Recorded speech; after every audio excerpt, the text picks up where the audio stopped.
1848 a revolutionary year on two accounts basically.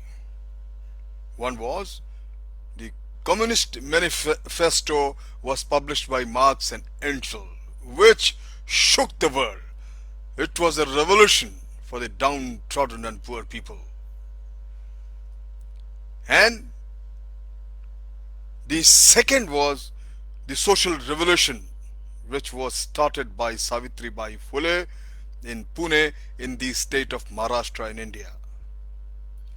She established the first women's school in 1848 in the face of vociferous opposition and protest by the orthodoxy. Savitribai Phule, born in an affluent family on 3rd January 1831 in Satara district of Maharashtra. She was married at the age of 9.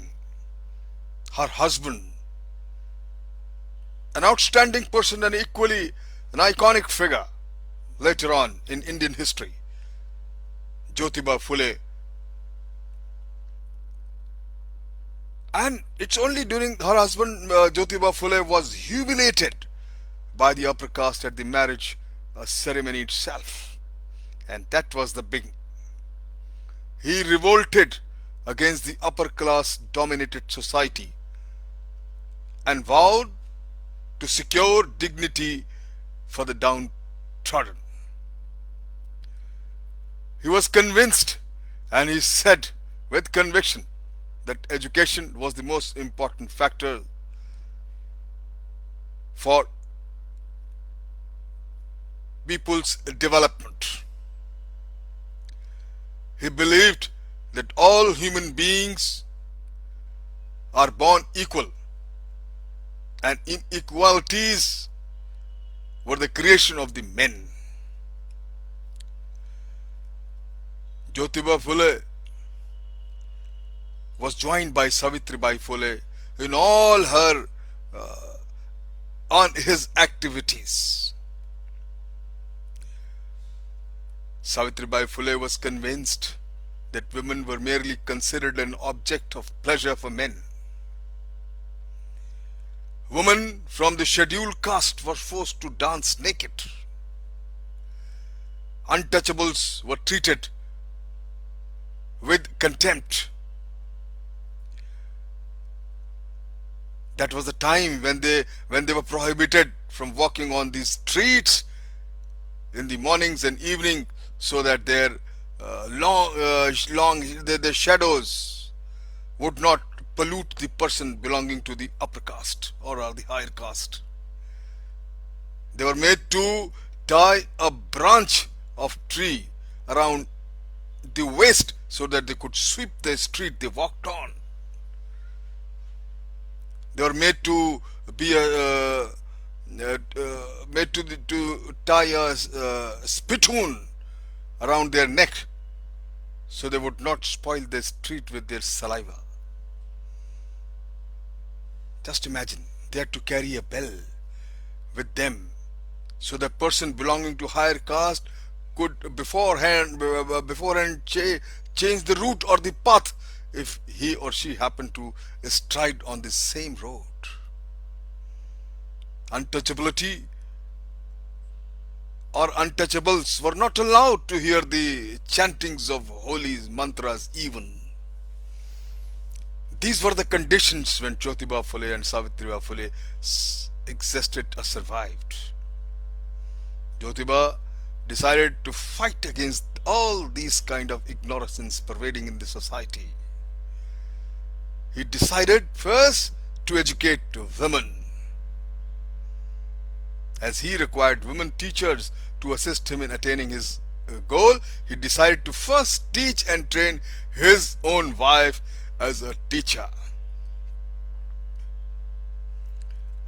Slowly, this news of teaching his wife reached the father, who threatened to drive him out of the house, fearing attack from orthodox elements. Jyotiba left the house, and Savitribai continued their work. They continued to teach Savitribai.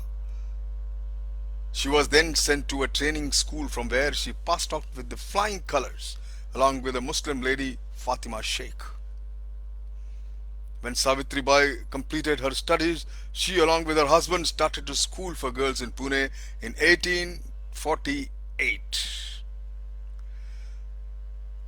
Subsequently, she started more schools and was ultimately honored by the British for her educational work. In 1852, Jyotiba and Savitribai were felicitated and presented with a shawl each by the government for their outstanding and laudable efforts in Vishram Bagh Wada.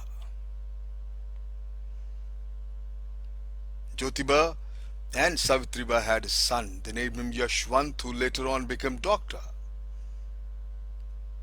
Savitribai and Jyotiba had a very unique incident. Once Jyotiba was walking in a deserted path, and he suddenly noticed that lady was running towards the bank of the river.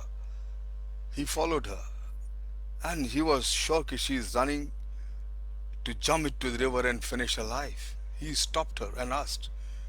She was from a lower caste lady. She said she has been forced by upper caste zamindars or the people there.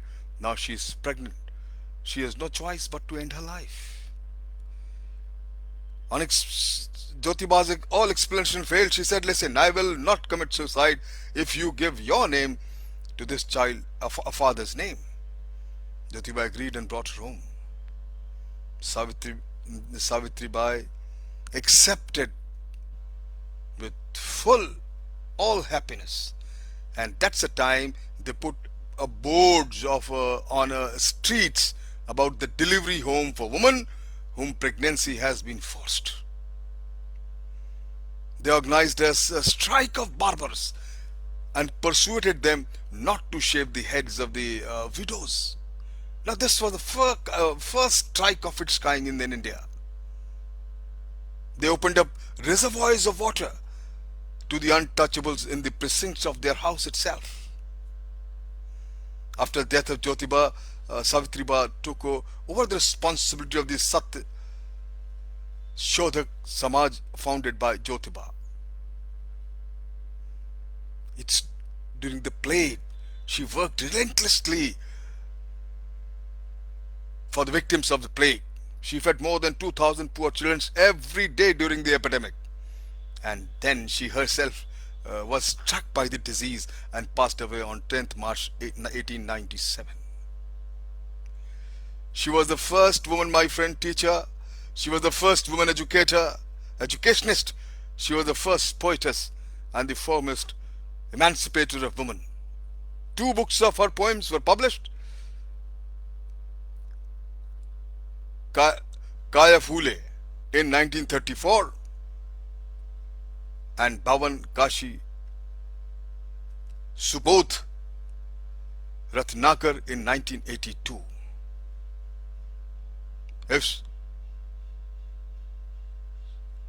she, if Savitribai were not to undergo the kind of ordeals she went through, the women of India would have had never attained the kind of status they acquired in today's society.